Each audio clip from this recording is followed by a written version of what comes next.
Good morning to all of you. Today we boys of Junior Aravalli are present here to do our activity, Chapter 7, A Visit to Cambridge. First of all, I want to introduce the character of our activity, Pyansubat. Pyansubat is playing the role of Firdaus Kanga. Hello. Tarun Bora. Tarun Bora is playing the role of guide. Good morning. Sujit Singh is playing the role of Stephen Hawking. Good morning, all of you. Himesh Bora is playing the role of assistant. Good morning. Priyanshu Martola is playing the role of voice synthesizer of Stephen Hawking. Hi. So let's start. So this activity is about story of meeting two extraordinary people. Both of them were disabled or differently able as we say now. Stephen Hawking was a great scientist of his time and he suffered from a disease, a form of paralysis that confines him to wheelchair and allow him to speak only by punching buttons on computer, which speaks for him in a machine-like voice. Firdaus Kanga is a writer and journalist who live and work in Mumbai, India. Kanga was born with brittle bones that tended to break easily when he was a child.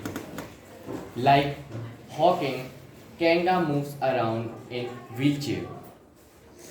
In this activity, we will see two great men exchanging thoughts on what it means to live life in wheelchair and how the so-called normal people react to the disabled.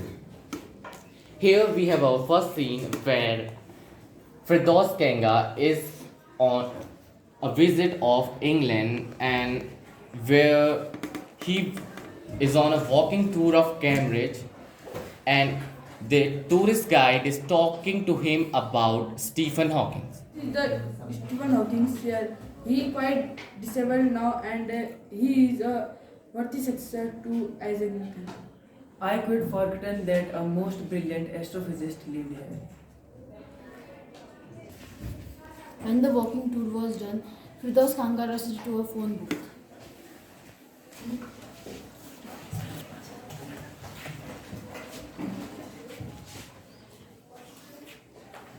Hello.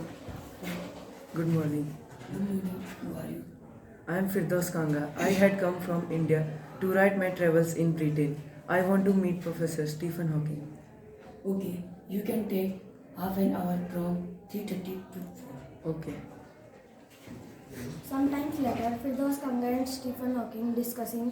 Firdaus Kanga wanted to say living creatively with the reality of his disintegrated body was a choice.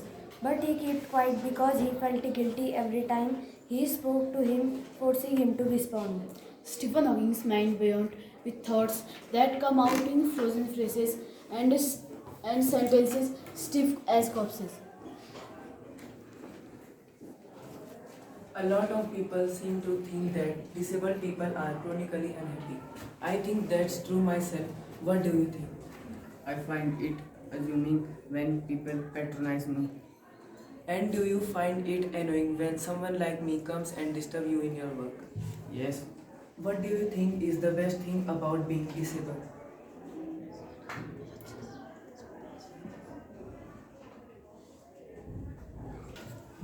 I don't think there is anything good about being disabled.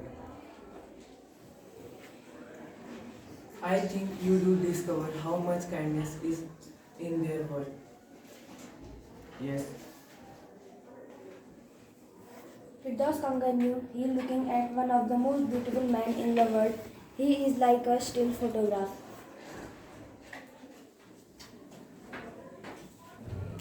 Is there any advice you can give disabled people?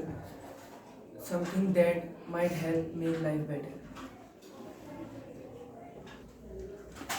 they should concentrate on what they are good at. I think things like the disabled Olympic are waste of time.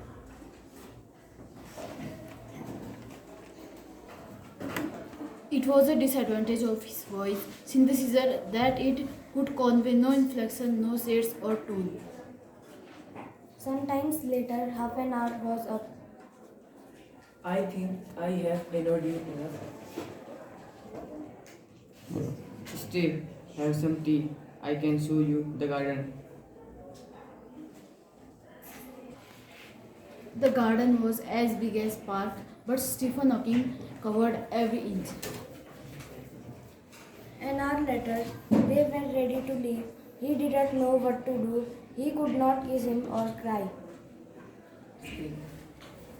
He touched his shoulder and wheeled out into summer evening.